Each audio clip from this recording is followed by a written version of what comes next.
From classroom to online, how to create effective PowerPoint slides for online courses. One of the biggest challenges we have going online is how do we go from being in front of people and using our body and the movement and the interaction to actually talking through a screen. Well, one of the things we have to do is to do a great job with our PowerPoint or any slide program we use. So here are some rules that we have to follow that we don't have to follow quite so carefully when we're live. But we don't want to do this. I love this one. For my presentation today, I'll be reading the PowerPoint slides word for word.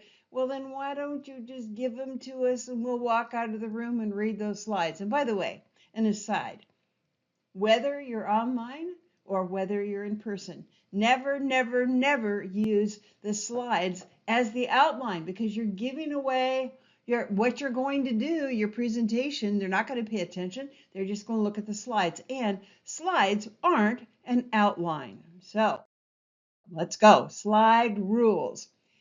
30 to 45 slides in 45 minutes. That means no more than 1.5 minutes per slide. You can't get away with leaving those slides up there for a long time and blah, blah, blah, like we do sometimes when we're on stage. You can't do it. You have to move through those slides quickly. More pictures, fewer words. We have to use pictures really well. And use the 6x6 rule, and I'm going to show you exactly what this is. Now, one of the problems is we put too many words on those slides and people can't read them, and they're trying to read them, and they say, please slow down, I need to read the slide. Don't do it. The slides are not what you read. They're just a representation. So this is what you do. Simple fonts, 32 to 44 point. Make them really big. If they're any smaller than 32, people won't be able to read them in the back of the room. To test, go to the back of the room, put up your slide with the smallest font you've got, and see if you can read it quickly and easily. If you can't, you gotta change your slide. Common mistakes. We talked about that a little bit, keeping your slides up too long. Move through your slides quickly to hold their attention. Common mistake, too many words. This is from my friend, Kevin Lerner, who's a great PowerPoint creator. This is what you don't want to do.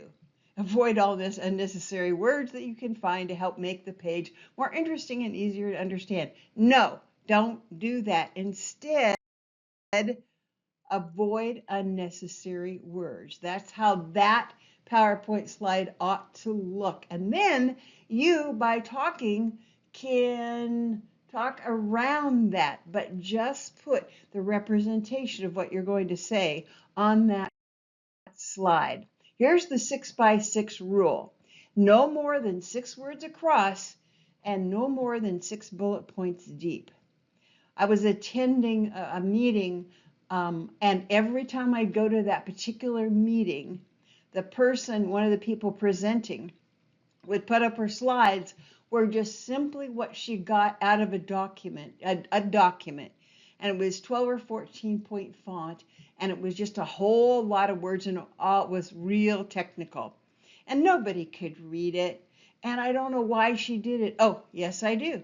Because all she did is read it. She was too lazy to actually make a slide. Don't be lazy. Make the slide. No more than 6 words across and no more than 6 bullet points deep. And that way they can read it and they won't stop you and saying, would you please put that back up? I didn't get to read it, and slow you down.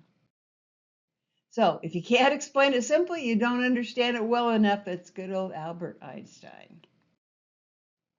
So do your slides follow these rules? 30 to 45 slides in 45 minutes. Move them along. 45 seconds to 1.5 minutes per slide. No more. More pictures, fewer words. Use the 6x6 rule. 6 words across, only 6 bullet points deep. And use simple fonts, 32 to 44 point. And if you follow these rules, you'll keep their attention, you'll move along, you'll have more fun, and you can engage them. They're going to love you.